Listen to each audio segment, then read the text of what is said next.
ayusin mo.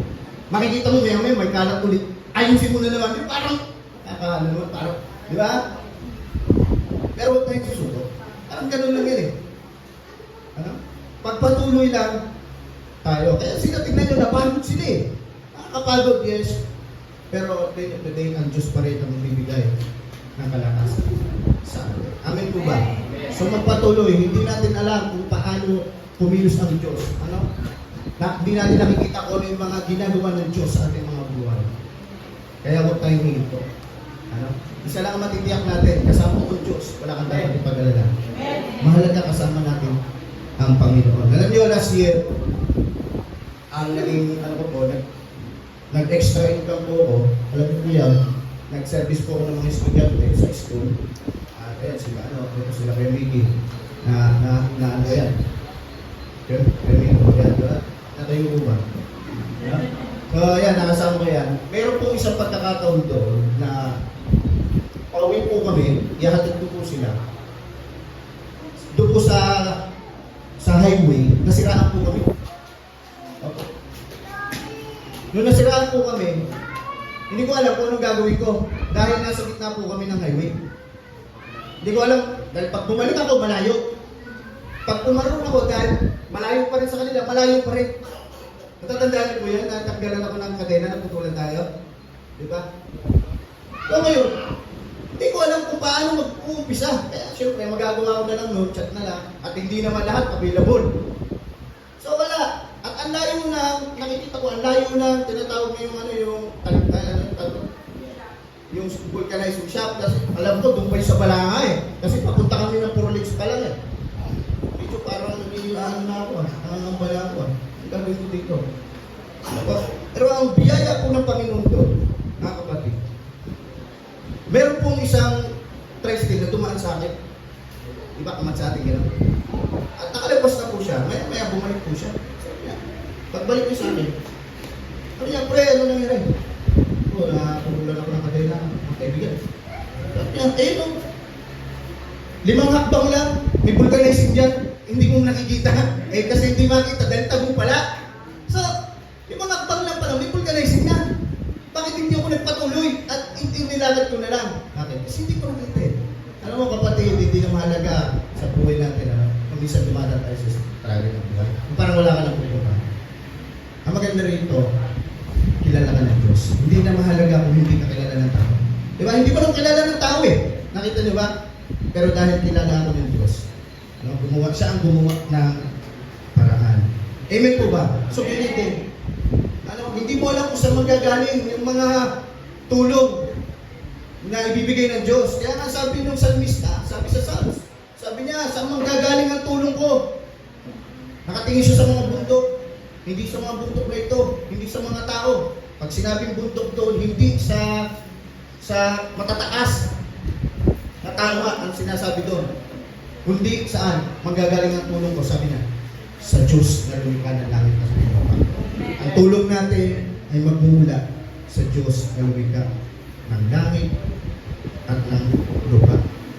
Kaya huwag kang hito. Hindi mo alam, baka ilang hakbang na lang, ilang araw na lang, nandun na pala ang solusyon na iniintay mo. Amen? So, tulad, diba? Kaya ito pong binasa natin, mga kapatid, ito po ay larawan ng mga tao na kung sumuko po sila, mga kapatid, hindi po nila magagawa ang kalooban ng Diyos. Diba? Kasi tatayo sila ng pader. Kung sila po huminto, dahil sa dami ng struggle, sa dami ng hirap, hindi po nila may tatayo yung pader, mga kapatid. Makikita natin dito na sa paghihirap nila, challenges nila, struggle, makita natin na sila po ay pinagtagumpay ng Diyos. At ganun din po tayo. Amen po ba? Amen, Amen po ba? Amen. Hallelujah. So, bigyan ko po kayo ng background para mas maunawaan po natin. Andiyan po ba? Yung binasa po natin ito, yung sa Nehemiah. Alam niyo po, ito pong Nehemiah, ito po tagpo na ito, pangyayari na ito. Ito po yung time na pinahintulutan na po ng hari ng Persia, si Artaxerxes, mahirap banggitin yung yung hari na yun sa Persia. Pinahintulutan na po na muling may tayo. Pinayagan po si Nehemiah, dahil sa pinaglilingkod doon, pinayagan po siya na muli maitayo ito, siya yung mag-lead para maitayo itong pader na to. Kasi po itong pader na to, pinag-uusapan natin, ito po ay pader ng bayan ng Diyos. Ito po ay pader ng Jerusalem. At dahil ito po ay nawasak, nasunog, noong time na sila po ay sinakop ng Babylonia. At winasak po itong bayan na to. Ito ngayon, ito na yung time ni Lord na muli itayo itong bayan, itong pader na ito. Ginamit po si Nehemiah. Si Nehemiah po ang mangunguna para itayo yan. So dito po, makikita natin dito mga kapatid, na sila po excited. Ay, press, sabi nga, tara mga kababayan, itatayo natin. Excited sila na maitayo yung pader ng Jerusalem.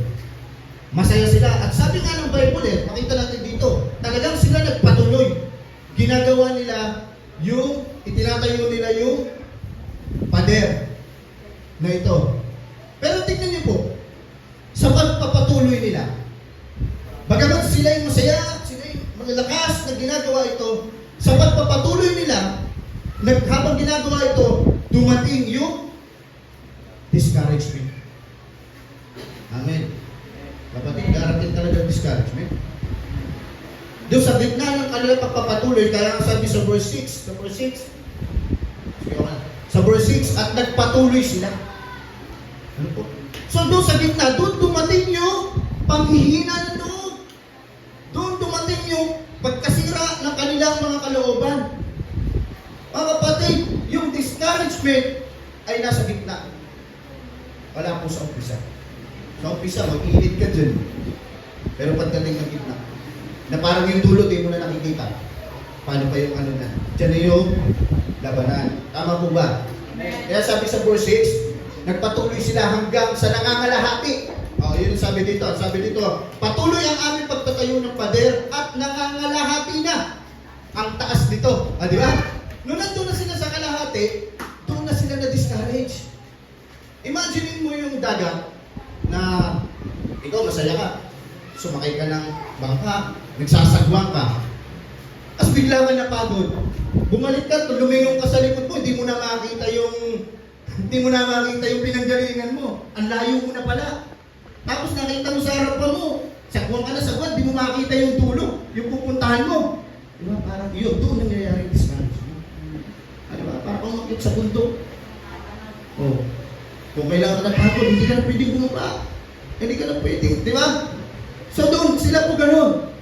Nag-umpisa sila, pero sa gitna, mayroong discouragement na nangyari. Pinanghinaan sila ng kanilang mga loob.